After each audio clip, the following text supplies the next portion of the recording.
Selamat siang, salam sejahtera untuk kita semua. Perkenalkan, nama saya Insinyur Suwegdi Konta, sarjana teknik, magister teknik, salah seorang dari dosen Fakultas Teknik jurusan Sipil Universitas Kristen Indonesia Toraja. Sebagai seorang dosen, seyogyanya melaksanakan tridharma perguruan tinggi, yang salah satunya yaitu pengajaran. Pada kesempatan ini saya akan memaparkan tentang mata kuliah yang saya ajarkan, yaitu menggambar bangunan sipil. Menggambar bangunan sipil adalah mata kuliah yang wajib bagi mahasiswa program studi teknik sipil jenjang ke-1. Mata kuliah ini berbobot 2 SKS dan dapat diprogram pada semester 2. Metode pembelajaran yang saya terapkan dalam pengajaran mata kuliah ini adalah metode delivery, interaction, dan assessment. Metode delivery yaitu penyampaian materi agar dapat diterima oleh mahasiswa dengan baik. Materi yang saya sampaikan mengacu pada capaian pembelajaran lulusan atau CPN yang terdiri dari beberapa aspek, yaitu aspek sikap, aspek pengetahuan, keterampilan umum, dan keterampilan khusus. CPL aspek sikap yaitu pertama, bertakwa kepada Tuhan Yang Maha Esa dan mampu menunjukkan sikap yang religius. Yang kedua, menjunjung tinggi nilai-nilai kemanusiaan dan menjalankan tugas berdasarkan agama, moral, dan etika. Yang ketiga, bisa berkontribusi dalam peningkatan mutu kehidupan masyarakat, berbangsa, bernegara, dan kemajuan berperadaban berdasarkan Pancasila. Selanjutnya, menunjukkan sikap bertanggung jawab atas pekerjaan di bidang keahliannya secara mandiri. Kemudian, mampu menggunakan teknologi canggih yang tersedia di dalam melaksanakan pekerjaan. Secara aspek umum, yaitu bisa merencanakan dan merancang infrastruktur di bidang rekayasa, struktur baik itu keairan, transportasi, di dalamnya ada jalan raya, bandar udara, pelabuhan, dan jalan kereta api. Rekayasa manajemen juga yaitu manajemen konstruksi, kemudian rekayasa lingkungan, geoteknik, di dalamnya ada fondasi, struktur, dan metode perbaikan tanah. Dalam mata kuliah ini mereka sudah mampu menggambar dari masing-masing bidang itu dengan baik. Nah, capaian yang keempat yaitu CPMK ada 4, yaitu pertama, memahami tentang ilmu proyeksi dan terampil mengaplikasikan dalam bidang rekayasa sipil. Kemudian kedua, memahami tentang elemen-elemen yang ada dalam bangunan, sistem sanitasi dan mekanikal dan elektrikal. Yang ketiga, memahami dan mengerti bagian-bagian daripada jembatan, saran air bersih, jalan raya, dan bangunan pelengkap pada jalan tersebut. Kemudian mampu mengaplikasikan penggambaran bangunan sipil secara mendetail dengan menggunakan software AutoCAD minimal. Kemudian dari aspek interaction, jadi proses interaksi dalam proses pembelajaran terjadi antara dosen dan mahasiswa selama proses pembelajaran. Untuk mencapai tujuan pembelajaran yang telah ditentukan dalam RPS atau rencana pembelajaran semester.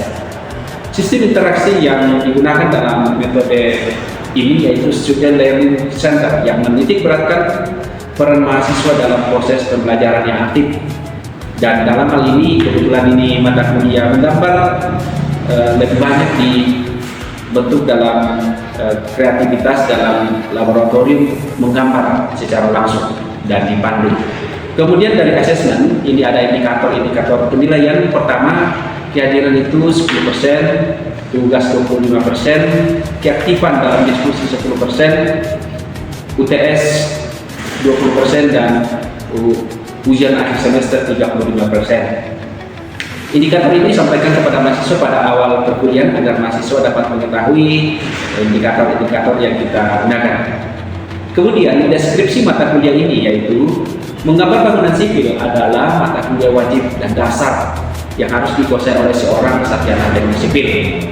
Karena hampir 90% mata kuliah sipil disampaikan dalam bentuk gambar atau sketsa, dan semua produk perencanaan atau perancangan sipil yang ujung-ujungnya semuanya digambar dan nantinya akan menjadi pedoman di lapangan atau di proyek yang akan dikerjakan. Untuk itu, ketepatan dan keakuratan gambar, dimensi dan detail sangat diperlukan. Menggambar bangunan sipil bukan hanya menggambar bangunan berupa bentuk bangunan, tetapi juga harus bisa menggambar tentang jembatan, jalan raya, air bersih, sarana air bersih, penahan tanah, pelabuhan, jalan raya dan bandar udara, dan lain-lain semuanya yang berkaitan dengan bangunan. Kemudian, berikut ini saya akan sampaikan proses pembelajaran mata kuliah menggambar bangunan sipil yang dilakukan dalam kelas secara luring. Oke, seperti yang minggu lalu kita bahas tentang DENA, hari ini kita akan masuk dalam topik membuat potongan. Tapi sebelum kita masuk potongan hari ini, salah satu boleh memimpin doa. Silakan.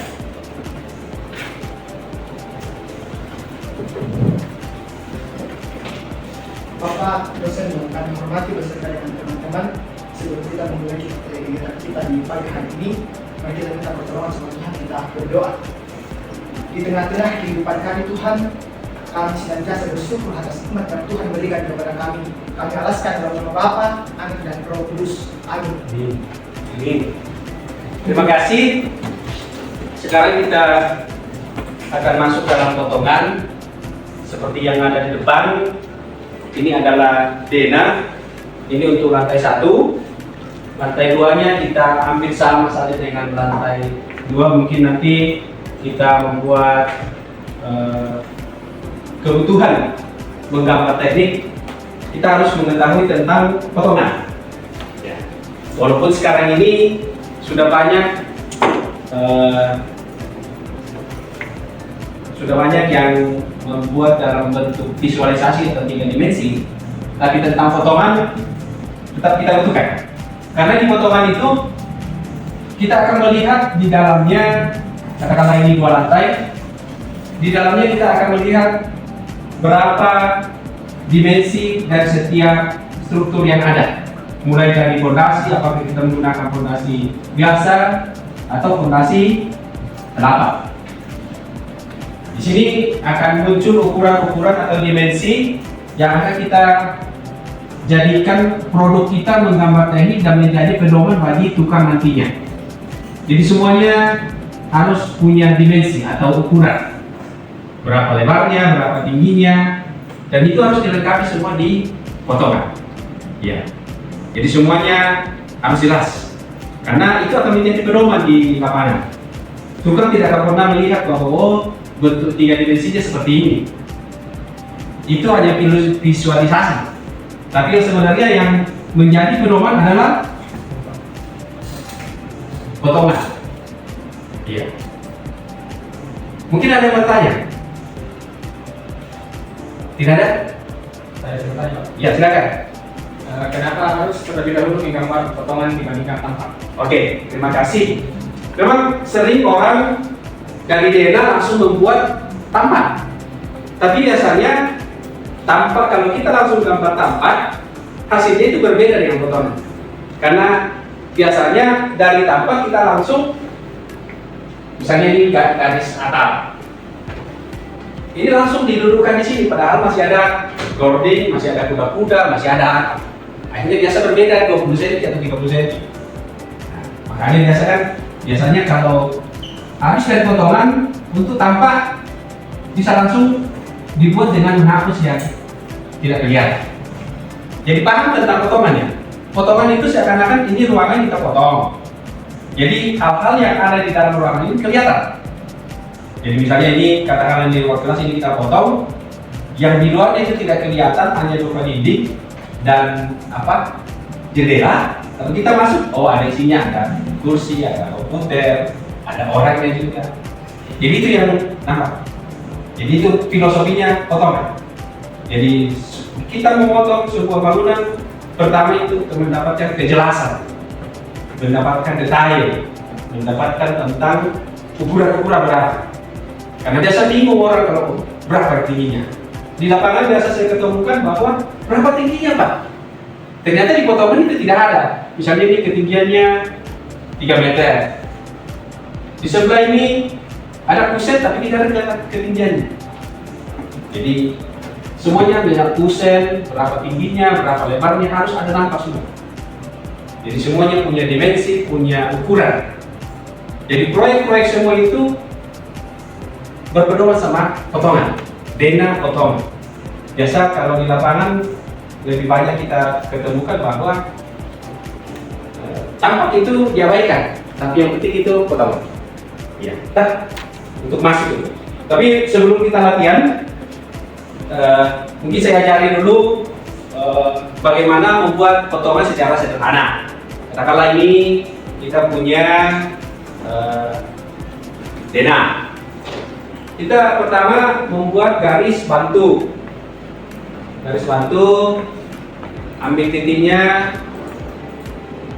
tarik ke atas. Ini bisa langsung di copy. Jadi garis bantu ini kita copy satu-satu. Ini kan kebetulan tiang, saya buat dulu tiang, baru copy.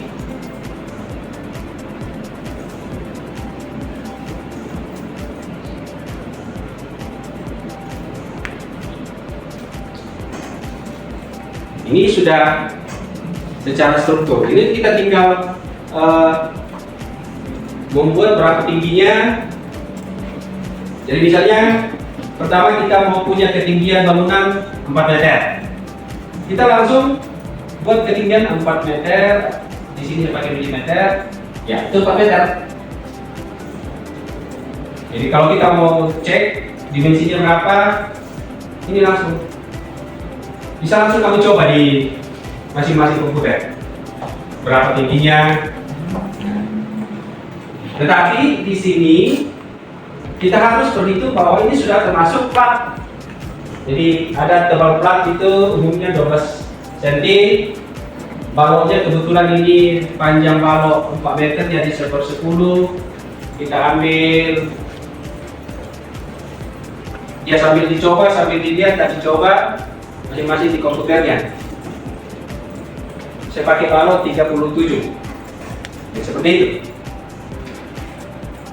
Untuk lantai 2-nya bisa kita langsung naikkan, misalnya ketinggian bangunan 380. Ini kita cek apa benar 380. Betul. Setelah jadi seperti ini, kita tinggal potong yang garis yang kelebihan. Seperti ini. Baru dipotong. Oke deh.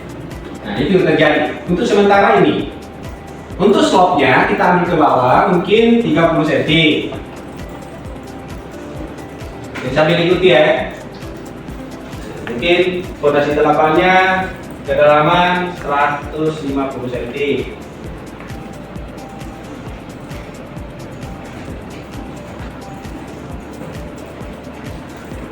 Ya, sambil diikuti.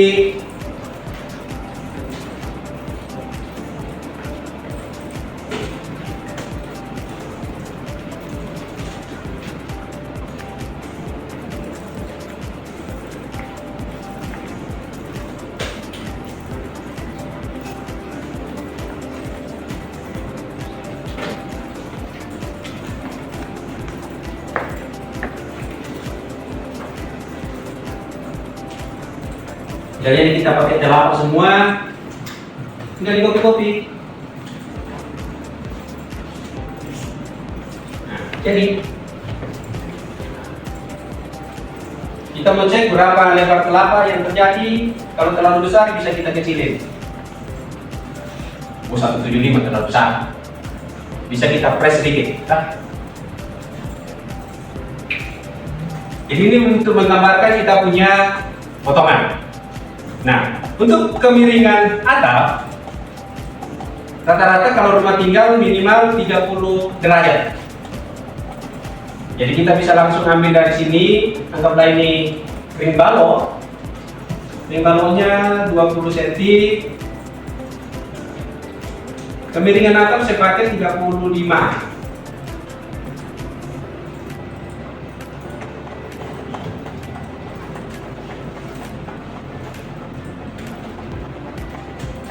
Saya cek apa betul 35.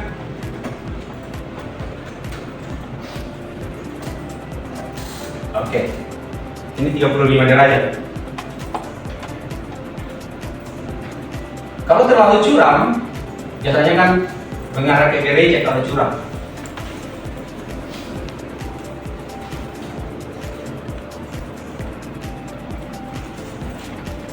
Kita bisa putar, kita bisa turunkan menjadi 30 derajat. Cocok ya? Ini ada gambarannya seperti ini. Kira-kira. Mengapa tadi pertanyaannya kenapa harus potongan dulu baru tampak? Karena ini biasanya ada kelebihan, misalnya kalau kita pakai kuda-kuda, anggaplah kita pakai kuda-kuda kayu. Di atas di sini masih pakai boarding.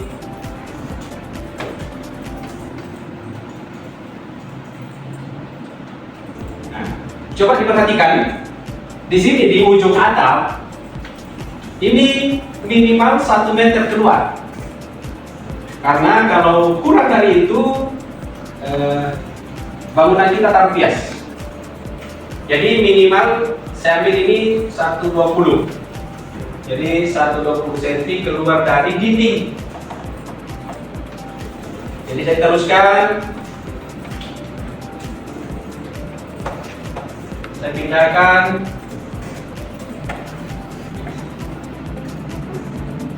Bisa ya? Sambil diikuti ya.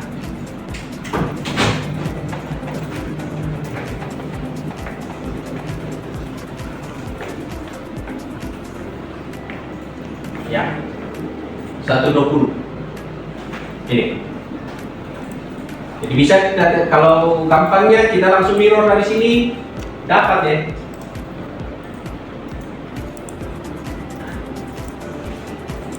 Kita tinggal teruskan garisnya. Nah, selesai. Itu sederhana membuat potongan. Di setiap potongan, jadi potongan itu harus lengkap dengan nama-nama. Misalnya, contohnya ini di sana, di sini harus jelas bahwa ini kuda-kuda. Berapa ukuran, misalnya pakai kayu, apakah 8-12, boardingnya misalnya 5-10, list pelangnya misalnya lebar 30 cm. Harus jelas. Jadi upayakan nama-namanya itu berurutan dari atas, biar rapi, baru dikasih petunjuk. Dan semuanya harus pakai dimensi atau ukuran. Semuanya harus ukuran. Apakah ini fondasinya? Harus jelas ini fondasi batu gunung. Ini misalnya telapa. Dimensinya harus jelas bahwa 150 atau 100, tergantung dari kondisi tanah. Ya. Jadi dalam penentuan fondasi, lebar fondasi lebih lebar, daya dukungnya tanah terhadap fondasi itu lebih kuat. Kalau kecil kan kecil juga daya dukungnya. Jadi ya, kembali perhatikan ini di layar monitor bahwa semuanya harus dilengkapi selengkap-lengkapnya. Apa dinamakan, makanya potongan harus jelas bahwa ini potongannya ini, namanya ini, ring balonnya berapa.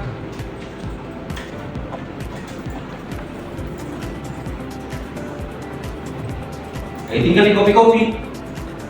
Balonnya, platnya berapa.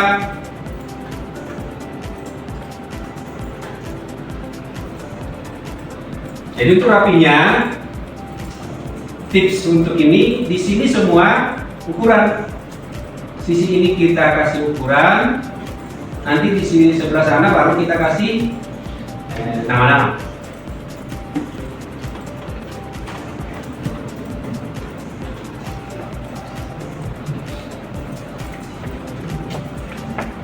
Otomatis langsung ketinggian kuda-kuda harus ada. Itu jelas. Nanti di sini namanya bisa, kebetulan ini kita punya ada tulisan, kita copy saja. Misalnya kita copy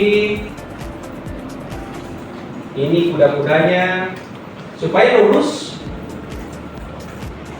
supaya kelihatan cantik, kelihatan harus lurus dari atas. Nama-nama harus lurus. Kita tinggal ganti-ganti. Ini kuda-kuda, kebetulan ini kita lengkapi, kita pakai kuda-kuda kayu.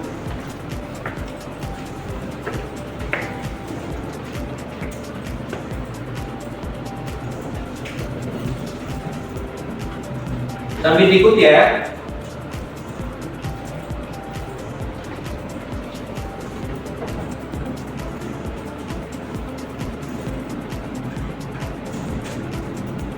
Yang belum lancar tetap diupayakan supaya lancar.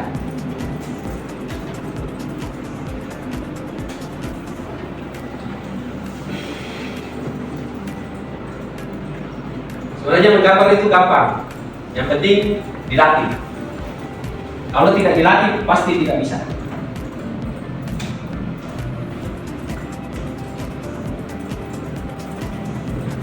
Ini gambar kuda-kuda. Ini sudah bisa jadi potongan.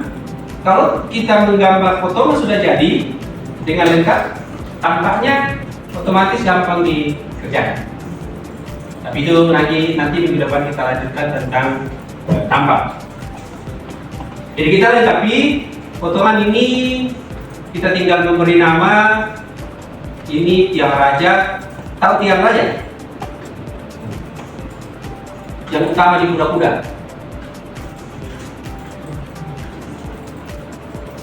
Jadi kalau sudah ini, kita tinggal ganti-ganti dan copy-copy. Atapnya dari mana, terbuat dari apa, atap spandek misalnya. Jadi harus jelas bahwa spandeknya ukuran berapa, 9 gelombang, tebal 0,4 mili. Ya harus jelas, jangan sampai nanti, karena disinilah kuncinya di proyek, salah gambar, salah penerapan, semuanya berimbas. Jadi harus jelas atapnya apa, 9 gelombang, tebalnya berapa. Misalnya ini juga, ini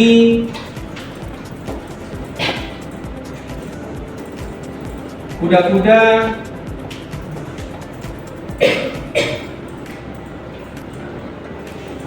delapan 12. Harus jelas bahwa kuda-kuda 8-12. Orang sudah mengerti bahwa ukurannya, baloknya ukuran 8-12. Tahu 8-12?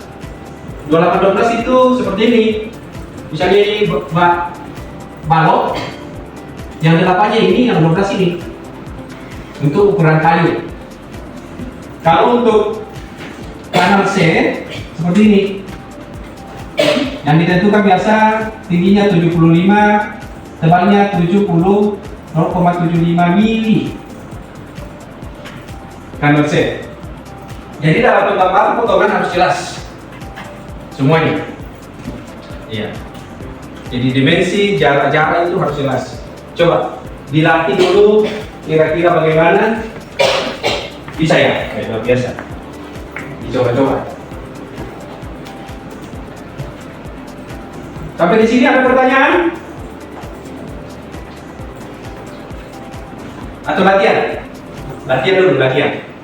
Jadi sekali lagi, ini alasannya kenapa potongan harus penting, supaya di situ kita lihat, bisa melihat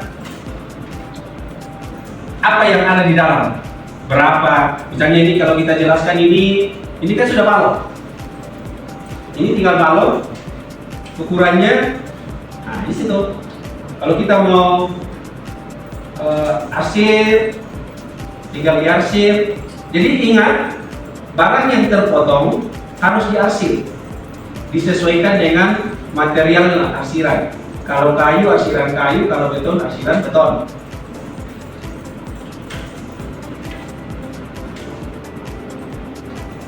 Misalnya ini saya arsir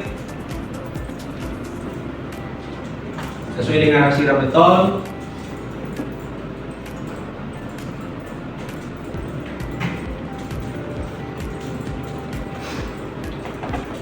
Nah, sudah ada arsiran. Orang begitu melihat potongan arsirannya seperti itu, arsiran beton. Ya, tinggal diberi nama, simbolnya, berapa tebalnya, berapa ukurannya, gitu. Jadi bisa diikuti. Jadi orang baru melihat potongan sudah bisa menggambarkan bahwa ini material ini. Ya, tak.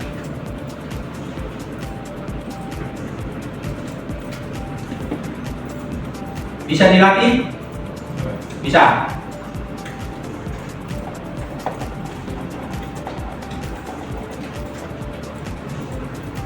Tapi dilihat karena minggu depan kita akan masuk pembuatan dampak. Dari potongan, karena ada dua potongan biasanya. Minimal ada potongan memanjang dan potongan apa? Selain potongan memanjang, potongan melintang. Jadi ada memanjang, ada melintang. Iya kan? Dan biasanya potongan itu ditempatkan pada daerah yang harus ditonjolkan. Dan harus jelas di dena. Jadi, ya ini terakhir di dena. Misalnya ini, kalau saya mau potong, ini saya garis bantu seakan-akan saya potong di daerah ini. Nah, kalau kita pindahkan, saya copy supaya tidak hilang.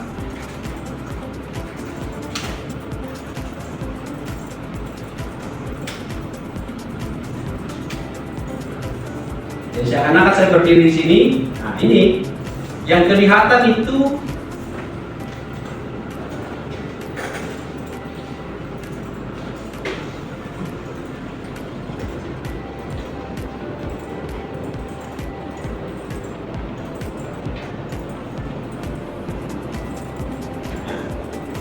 jadi harus kelihatan. Oh, ada dinding di tangga, tetapi ruang makan ke sana itu kelihatan. Nanti kita tambahkan di dena, harus juga jelas posisi pintunya di mana supaya di potongan itu kelihatan. Ya. Sampai di sini sudah bisa buat potongan? Bisa. Dilatih ya. Ya. Ya, sambil itu kita latihan.